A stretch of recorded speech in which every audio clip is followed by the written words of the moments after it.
بسم اللہ الرحمن الرحیم۔ 7 دسمبر کو عالم اسلام کے مشاہیر میں جن کا شمار ہوتا تھا مفتی ظفر ولی خان صاحب کا انتقال ہوا۔ انا للہ و انا الیہ راجعون۔ حقیقت ہے کہ عالم ربانی کا انتقال پرملال انتہائی رنج اور افسوس کے ساتھ اس کی خبر سنی جاتی ہے اور ایک خلا پیدا ہوتا ہے، خسارہ ہوتا ہے، علمی خسارہ ہوتا ہے۔ اللہ تعالیٰ نے ہمیں ہر موقع پہ تعلیمات دی ہیں، ایسے موقع پہ صبر سے، ضبط سے، تحمل سے اللہ کے حوالے معاملہ کو کرنے کے اور اللہ کی رضا اور اللہ کی قضا پہ رضا، یہی ہماری طرف سے تأثر ہونا چاہیے اور ہوتا ہے۔ حضرت مولانا مفتی ظفر ولی خان صاحب کا شمار انتہائی عالم ربانی کی حیثیت سے تھا۔ ان کی پیدائش 1955 میں ہوئی۔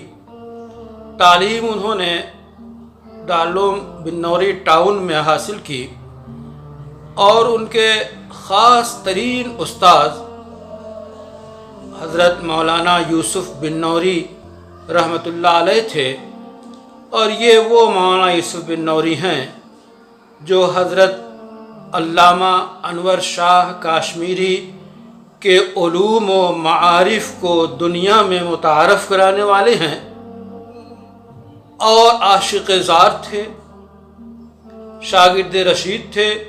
ان کے علوم پہ ان کو دسترست حاصل تھی اور عظیم شروح حدیث لکھ کر انہوں نے اس کا حق ادا کیا۔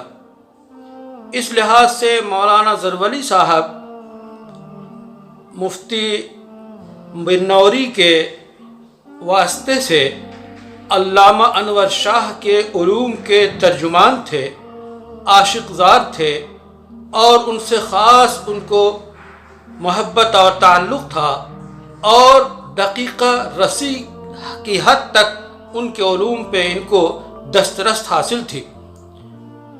مولانا مفتی ظفر ولی صاحب جہاں ایک عالم ربانی کی حیثیت سے مدرسہ احسن العلوم انہوں نے قائم کیا، اور اس میں ایسے فضلاء جو زمانے کی ضروریات کی تکمیل کر سکے تیار کرنا مقصد طے پایا۔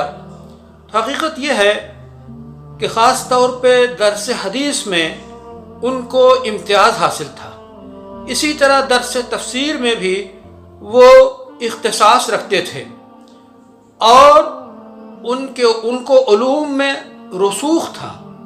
رسوخ اور پختگی علم میں کم لوگوں کے حصے میں آتی ہے، لیکن محترم مولانا ظفر ولی صاحب کو قرآن و حدیث میں کے علوم میں رسوخ اور مہارت تامہ حاصل تھی، جس کا اندازہ ان کے دروس حدیث سے ہوتا ہے۔ قرآن سے شغف کا یہ عالم تھا کہ طلباء کو درس تفسیر کے ساتھ ساتھ رمضان المبارک میں دور تفسیر کے نام سے باقاعدہ ان کے دروس ہوتے تھے، جو ساری دنیا میں سنے جاتے تھے، اور انفرادیت ان کو حاصل تھی قرآن کی ترجمانی میں اور قرآن کے مطالب کو لوگوں تک پہنچانے میں۔ مفتی ظفر ولی صاحب بہت سے مسائل میں تفرد بھی رکھتے تھے، ان کے تفردات بھی ہیں جو بڑے عالم کا خاصہ ہوتا ہے۔ مثلا وہ رمضان کے بعد شوال میں 6 روزے کے قائل نہیں تھے، اسے بدعت کہتے تھے، اور اس پہ 70-80 صفحہ کا انہوں نے رسالہ لکھا۔ وہ ہمیں اور اہل علم کو اس سے اختلاف ہے، چونکہ صحیح مسلم کی روایت میں باقاعدہ موجود ہے 6 روزے کی فضیلت شوال میں۔ ان کے فتاویٰ، ان کی تحقیقات کے تفردات کے اختلاف کے باوجود ان کا جو علم میں ان کو جو مہارت تھی، ان کی جو معرفت تھی، اور جو ان کا اللہ سے تعلق اور لوگوں کی اصلاح میں جو ان کا کردار تھا، وہ اس سے نمایاں ہوتا ہے کہ وہ ہر جمعے کو خطبہ دیتے، تقریر فرماتے، اور ان کی تقریر انتہائی عالمانہ، فاضلانہ، ناقدانہ، عصر حاضر پہ نگاہ رکھتے ہوئے مصلحانہ ہوتی تھی، جو پوری دنیا انٹرنیٹ اور گوگل کے ذریعہ سنتی تھی۔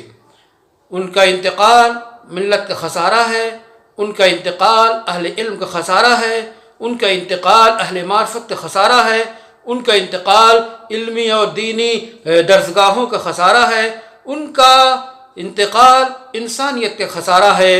اللہ کی مرضی، جب تک وہ جس کی جتنی حیات رکھتا ہے اسے زندہ رکھتا ہے، اور جب وقت موعود آتا ہے تو اپنے پاس بلا لیتا ہے۔ 7 دسمبر کی شام کو حرکت قلب بند ہو جانے کی وجہ سے ان کا انتقال ہو گیا۔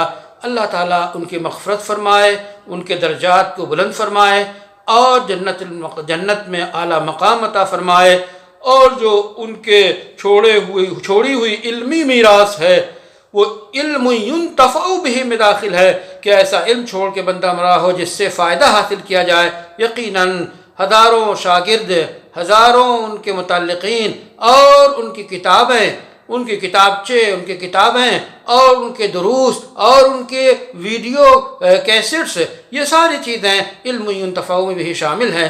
اللہ تعالیٰ ان سے دنیا کے لوگوں کو نفع پہنچاتا رہے، اور ان کے ساتھ خاص معاملہ فرمائے۔ اللہ مغفرت فرمائے۔